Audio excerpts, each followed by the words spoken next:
Hey my friends, it's your old pal Jordan the Lion. How are you all doing today? I hope you said well. I'm doing well. Today we are going to pay homage to one of the great poets and authors of American history. Today we're in Baltimore, Maryland.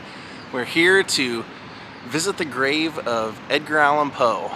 Edgar Allan Poe to me was just, he came to life when I saw Vincent Price portray him in, well, not portray him, but the characters that he would write about would actually be based out of his life. And Vincent Price on numerous occasions would read his poems, do radio shows of his work, be in plays, be in movies, and it really just brought it to life for me. So I'm a big Edgar Allan Poe fan, so I'm excited to come and pay my respects for the first time. Daze with Jordan the Lion, it begins right now. We're out here at the Westminster Cemetery, and at the time of his death, Edgar Allan Poe actually was buried here, but they eventually moved him to a nicer section of the cemetery. Kind of interesting how they have people laid out here. It's not really your normal style of cemetery. Now, Edgar Allan Poe's life was plagued with a lot of misfortune, and just about every woman he ever loved or that entered his life ended up passing away, and it deeply affected him. So while we're out here, I'm hoping to find his wife Virginia's grave as well as his aunt. Virginia was his first cousin that he married when he was 26 and she was 13. But they did, throughout her entire life until she passed away, have a storybook marriage. They laughed and sang together, they cooked together, they would jump rope and play with animals, and they just really lived a, like I said, a storybook life. And throughout his entire life, as gifted as he was pretty much always penniless, could never make hardly any money with his talent and gift. So back here was the original burial spot. Oh, interesting.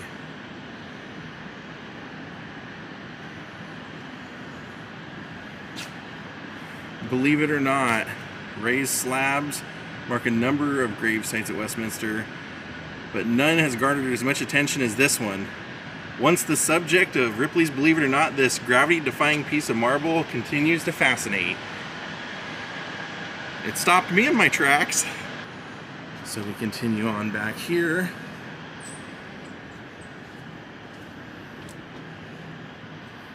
Now back here you'll see we have the grave of David Poe, grandfather of Edgar Allan Poe, born in Londonderry, Ireland. Patriot. Edgar Allan Poe is a patriot as well. It's not something that you often hear about, but to escape a debt, he joined the military and raised to just about every rank you could get to as an enlisted man. Here you can see original burial place of Edgar Allan Poe from 1849 until November 17th of 1875. It says, Miss Maria Clem, his mother-in-law, lies upon his right, and Virginia Poe, his wife, upon his left under the monument erected to him in this cemetery. Quoth the raven, nevermore. Now, of course, like I said, and throughout his life, he was pretty much penniless or always on the verge of it. And at his death, it was no different. So that's why he was buried in this part of the cemetery. This was a more low-income section of the cemetery, supposedly, at the time. So Edgar Allan Poe's sorrow not only lasted his life into his death, but started out that way. His father left the family when he was 1.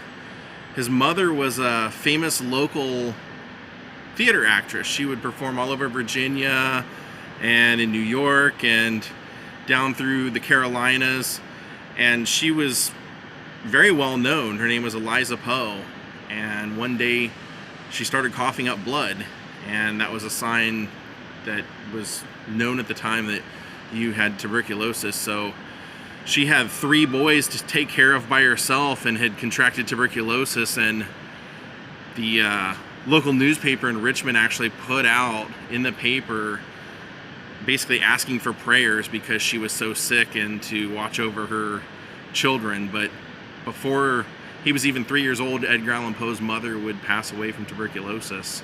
Now, he and his brothers were basically put into foster care, and they were all separated, and he ended up with a family named the Allans. And the Allans were pretty wealthy. He was a merchant, but his wife, you know, they had never had any kids. She always wanted kids, and so she was a fan of Eliza's work and decided she wanted to take in Edgar Allan Poe as her own son.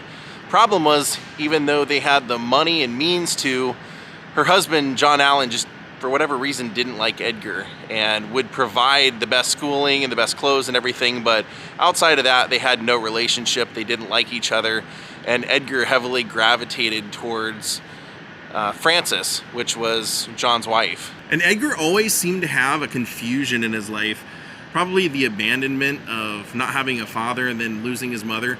He had been raised and brought up by the Allans to be a Southern gentleman and to respect women, and he would at 15 fall in love with a woman that he thought was the love of his life, and it was actually the mother of one of his friends. And that would start a trend in his life of kind of confusing love with a mother and a sister, and just that's basically what his wife Virginia ended up becoming. Now, as Edgar was growing up, he was actually a very good athlete and set some records in Richmond area, but he found out that his new mother, even though he wasn't adopted by them, Frances Allan also now had tuberculosis, and Edgar would struggle with watching her for the next couple of years suffer with tuberculosis, and would see his father, John Allan, cheat on Frances in their own house right in front of her, and it just upset him to no end. And this mother of his friend, who was the love of his life at the age of 15, she ended up getting brain cancer and dying. So he would often visit her grave and cry at her grave, cry at his mother's grave, and eventually when Frances passed away, he would go cry at her grave. So now let's go see where they've moved Edgar Allan Poe to. Back the way we came. So he ended up getting sent off because his father didn't like that you know, he had a problem with him cheating on his wife. Sent Edgar off to college, University of Virginia, and he ended up giving him enough money to get there, but no money for food or anything. So Edgar started gambling and lost a lot of money and got like $2,000 in debt. So he ended up running away from the creditors that he owed and assuming an identity of Edgar Allan Perry, and enlisted in the United States Army. He was great in the military. Like I said, he rose through all the ranks that you could get to as an enlisted man, and even went to West Point for a short time, but just decided it wasn't for him, and ended up moving in with his aunt, Maria Clem, and his cousin, Virginia Clem. Once he moved in with Virginia and Maria, he finally had like a stable home environment and tried to become the provider for the whole household, and was a newspaper critic, except he was like just an absolutely like horrendous troll. He was like a very brutal troll with his words, and would always antagonize other authors when he was reviewing their work, and a lot of times it was people that were highly regarded or fan favorites in America, and he would basically just say that their work was garbage. So he was very controversial, but he was writing his own great works of like The Mask of the Red Death, where he was talking about, that was basically his story about tuberculosis, these people that would cough up blood, and he was calling it the inescapable Red Death because there was no cure for it at the time. But he ended up getting a letter. He accepted a job writing those reviews and everything, being a critic, and then got a letter from Maria saying that she couldn't afford to take care of Virginia anymore, So there's Maria. So I guess they are buried up here. Said that she couldn't take care of Virginia and was going to send her to live with a relative. And apparently Edgar just hit the roof. He wrote this impassioned letter stating that he was madly in love with her and that he would be heartbroken if she left, and that he viewed her as a sister and a wife and a mother and just all this stuff. So eventually Maria just decided to let them be together, and while he was 26 years old, he would marry Virginia, who was 13, and they lied on the wedding certificate and said she was 21. But like I said, they ended up living out a storybook life together of just pure happiness until one day, years into their marriage, he still wasn't really making any money, still struggling.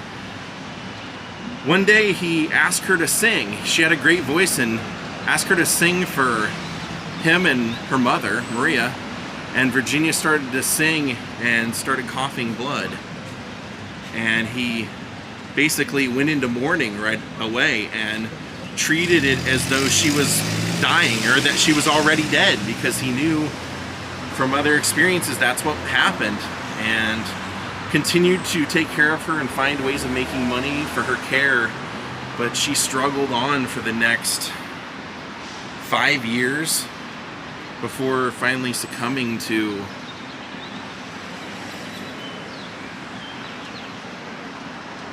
the same fate that his mother and Frances had, tuberculosis. And I'm surprised that they moved him, because the stories of after Virginia died, he would go out to the gravesite constantly and just stand there and talk and cry. So it's just, I don't know. For me, I almost don't feel like they should have moved him, but at least now he's well respected. He ended up, after she died, he was very confused and started dating multiple women, kind of looking for a replacement, but he just became such a bad alcoholic. And even though he was writing this amazing poetry, he had published The Raven, and that was really popular, but he'd only made $14 of it, or off of it. He basically drank himself to death. He had been courting numerous women, and at the end he found one that he was going to try and marry, and she wanted a prenuptial agreement. So he was irate about that and decided to not get married and to leave her, and then eventually came back and was found completely delusional in the streets of Baltimore. So in the end, Edgar Allan Poe had lost his mother, his adopted mother, even though they didn't formally adopt him, his brother, and his wife to tuberculosis.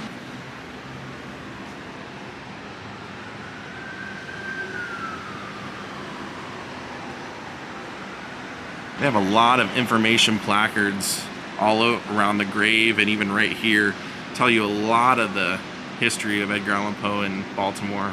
And the house that he lived in with Virginia and Maria, where he finally felt secure and had a family again, that house is here in town, and it's a museum. But I think I'm going to do that the next time I come to town. There's a picture of his wife Virginia, and there's Poe's last Baltimore address, 203 Amity Street. That's where the museum is, I believe. And believe it or not, that is Edgar Allan Poe when he didn't have facial hair. The Raven, to me, is maybe one of the most amazing poems ever, because his wife was very, very ill, as I was telling you, and he was writing that about someone who was experiencing a loss and just wanting the grief to go away, and yet kept questioning, when will I see my love Lenore? And it's this raven that keeps reminding him nevermore. I love that we have cobblestone streets over here. Back to the old days. So the last time anyone that knew Edgar Allan Poe saw him said that he was looking pale and grayish, and was speaking deliriously, and then he was found on this street on October 3rd. So Edgar Allan Poe was actually found right outside this building, which at the time was a tavern. And he wasn't even wearing his own clothes. Very peculiar how he ended up here. But they immediately took him into the saloon, and the saloon owner recognized him and called someone he knew that was friends with Edgar Allan Poe, and they came down and immediately said he needs to go to the hospital, so they took him to the hospital. Now he ended up lasting a couple days at the hospital, and then one day he just blurted out, "God help my poor soul," and passed away. And what's strange is that there's no surviving death certificate, and the newspapers at the time said it was congestion of the brain, but he was gone, and no one really seems to know what the exact cause of death is to this day. Wonder what the story with the alligator is over here on the art on the wall. Got a couple of them. Want to get some food. Kind of a crazy place here in town. Is that Ruth Bader Ginsburg? So here's the diner I wanted to check out, called the PaperMoon Diner. Definitely my type of place, as you can tell. The crazier, the more colorful, the better for me. Hello. Yeah, take a look at this place. Wow. I love all the art. This is great.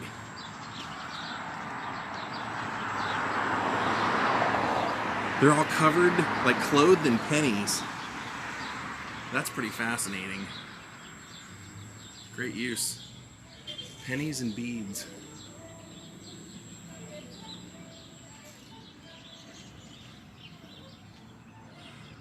You know, at this point, you almost don't even care how good the food is. You hope it's good, but when you got this, you're like, eh. I'll still come back if it's not. This is great. Look at the artistry here.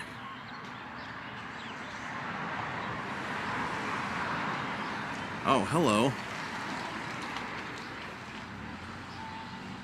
Oh my gosh.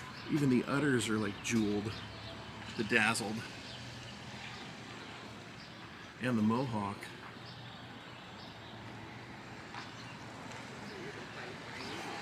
Oh, there we go.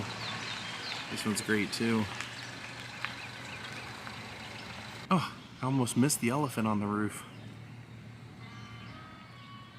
It's covered in Christmas lights. I bet at night that looks amazing. His clothes are made out of forks. That's interesting. Wow, amazing Pez collection inside as soon as you walk in. Pez collection is everywhere. Wow. Both sides. So as soon as we walk into the eatery part, look at this. This is just great. Toys and figures everywhere. All over the place. Wowza. That is a cool theme. I'm gonna sit up here at the lunch counter. All the toys. This is amazing. Hey, it's Jackie O. I'm right here by Superman. Don't forget to feed your meter. They have like glass on top of the table, so you can't get to the forks and silverware. That's great. I'm kind of leaning towards breakfast. I'm seeing that Eggs Benedict over here. Everything's kind of themed. They do have a full hot menu. I mean, you can get meatloaf and grilled cheese with mango chutney. That sounds pretty good. Cranberry melt, smoked house turkey breast cranberry sauce, melted Havarti cheese. Oh, sounds good. Quesadillas. This place is just absolutely unbelievable. I love it. Very chill. It's not like this Lone Ranger up there. Here on the wall they have a bunch of houses nailed to the wall, and then a David Bowie poster that says "The Man Who Fell to Earth."